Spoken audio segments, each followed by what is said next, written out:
Hey guys, today in SAO Integral Factor, we are going to look into the new burst mechanism that's just been implemented with the latest update.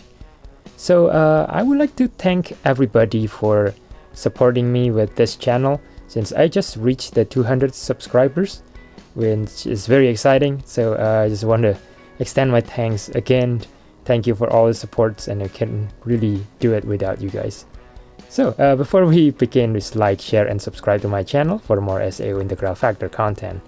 So with the new burst mechanisms, now if you go into your players page, you will see that burst settings in here, and there will be two different burst type that you can choose from. The first one is a stock and the second one is chain. So it defaulted on the stock, but I just realized that the stock type is actually the new one, and the chain skill is very similar to what we already have with previously. So we're going to take a look into the stock first, and for this setup I will have this burst Sachi, one with Sachi, which is a type of pierce, win, and the burst after that. But I also going to have a second burst setup on my second set. So I'm going to show you what this new burst is capable of doing. So in my second one, I have this sword and fire build burst from the Kirito, the free Kirito, which is of type slash and fire, and then it's the burst skill. So let's take a look on this one. I'm going to fight the chicken monster from the Alicization event, and this level 70, so that it's strong enough so it doesn't die before I can show you guys what I am about to show you. So what we're going to do in here is that we're going to start with the first burst chain. So with this stock type, what you can do is that you can stock your burst move. But before you stock the burst move, you have to actually go into the burst state of it. So as you can see in here, I have already had it on the burst, and whenever I use a skill, doesn't matter what it is, the burst is still staying in there. Actually, the gauge is filling up to full again. So let me show you one more time in here. So we're going to do the burst sequence again. This is the first one is the piercing move, the wind move, and then another wind move. And now that I'm on the burst state, I'm going to use a different skill, which is the slash skill. So you can see it fills up the gauge again, and the gauge is full. And what's exciting about this is that it you can actually stock the next burst move together with this one. So if you notice here, now I have two bursts active at the same time. So I'll just use the first burst there, and it still extends my first burst, and I will be able to stock up my fire burst again.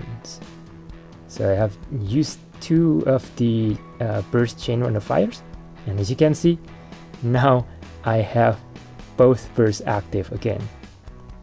And every time I use any other skills, it will still extend both burst gauge in there. So as you can see that the gauges there is filling up with any move or any skills that I use on the boss. So right now I'm showing you with two burst skill. That's because I only have two burst skill. But if you have more burst skill, potentially you can stock as many burst move as you can. This can potentially change the way that you play Sword Art Online Integral Factor, because now you can use two different burst skill from two different weapons easier. Now there's currently a bug in the system about how this stock type burst is working with regards of the invincibility, as you can see on the notice there. So I'm going to show you what that means, but we know that Bandai is going to fix this. At least this is not the intended feature of the game. So I'm going to again chain my burst until I get the burst skill ready, and I'll do the same thing with the second set so that I have the fire burst skill ready as well. And then I'm going to show you what that means with the issue in the invincibility. So oops, I missed a hit there. Okay, so now that I have both burst skill ready, I'm going to use the first burst skill and make just this fire here, and as you can see, the enemy is charging through. I'm still invincible, so that is what it was implemented before. But on the second one here, even though I have not finished my burst there, you can see that the enemy is damaging me. So that was what the issue that was reported on that notice there. So if you use the stock type burst and you are actually chaining multiple burst move, only your first burst move is going to be invincible, and the next burst move are not going to offer you the invincibility that you have, which is going to be quite a problem since most of the burst move are very long animations, so it means that you're guaranteed to get hit during that time. So let's show you again one more time. And so this time I'm just going to use the one with Sachi first, and as you can see here, and the enemy is shooting that gale of wind and I didn't take any damage. And when I'm using this one, even in the very beginning, you can see that there's a damage of 1250. So, but don't worry about that. This issue is going to be taken care of probably on the next maintenance. So we will be able to stock the burst appropriately again and not taking any damage from the enemy while the burst multiple burst moves are being used one after another. I'm going to show you one more trait that this stock type burst move has. So in the beginning I thought that to extend the burst move we have to use the same movement type as what your burst move has, but that actually is not right, because in this situations let me exchange this my passion attack Alice to the Diavel skills here, which is of type blunt, and I'm going to show you that with any kind of skills you can actually extend the duration of the burst.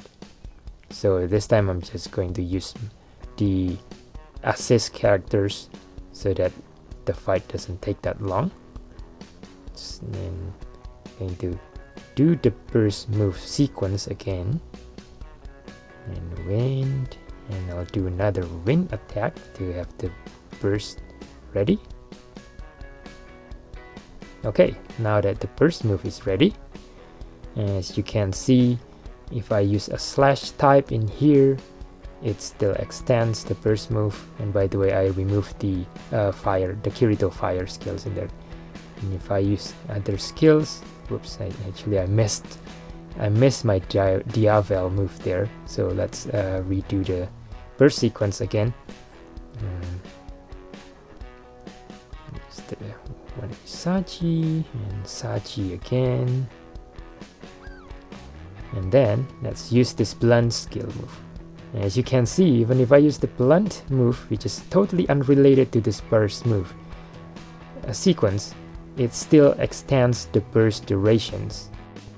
This thing is especially useful if you don't have the same element on the same weapon to activate the burst skills. For example, on my one Visachi there, I have to use the one Visachi move to activate my burst skill, so that skill is in cooldown, I cannot use it with burst. But with this mechanic, I can just use any other skills and while waiting for my one Visachi cooldown to be finished.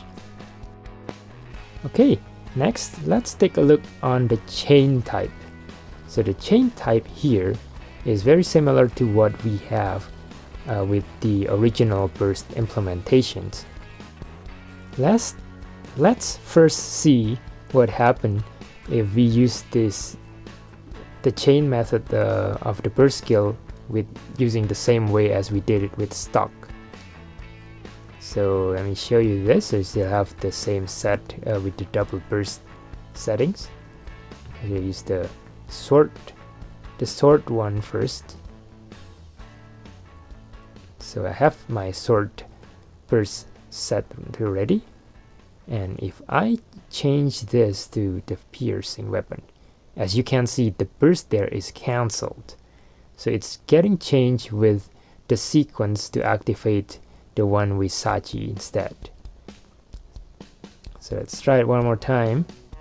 So I have the one with Sachi burst ready right now. If I were to use a slash move now, it will change the sequence to the Kirito burst fire now. So it's unlike before, where you can stock your burst move one after another. With the chain burst method, or whatever you call it, the chain one, you cannot do that. So what is the advantage of using the chain over the other? So it seems like there is almost no advantage in there. So if we see the descriptions on this burst type again, so it says that the stock type, the burst skill are not counted as combo requirements, while on the chain type it says that burst skill are counted as combo requirements to other burst skills. So what does this actually mean?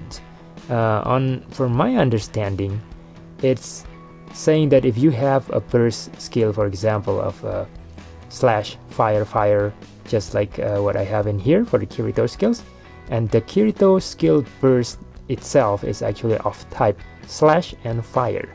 So if you have other burst skill, for example, this Mighty Warrior Yuki, which burst chain starts with fire, you wouldn't have to use the fire move again. So you can just use the slash move, the wind move, and then it will activate the burst skill. So I don't really have this skill to prove if that's correct. So if you guys have two of the same type of weapons, two burst skill with the same type of weapon, and want to help me out to prove it, I would really appreciate it. And if you can let me know in the comment below if that really is how it works, and if it really how it works with the previous implementation as well, or is this a new mechanic that they added with the update. Also, if you can see if the stock type doesn't work the same way, so in this example, if we after we use the burst Kirito move, which is of type fire, we still have to use a fire move to activate the first chain on the Mighty Warrior Yuki. Let me know again on the comment below if that case is true, if my theory is correct. So that's it for the video. I'll see you next time on the next SAO Integral Factor video. Bye now.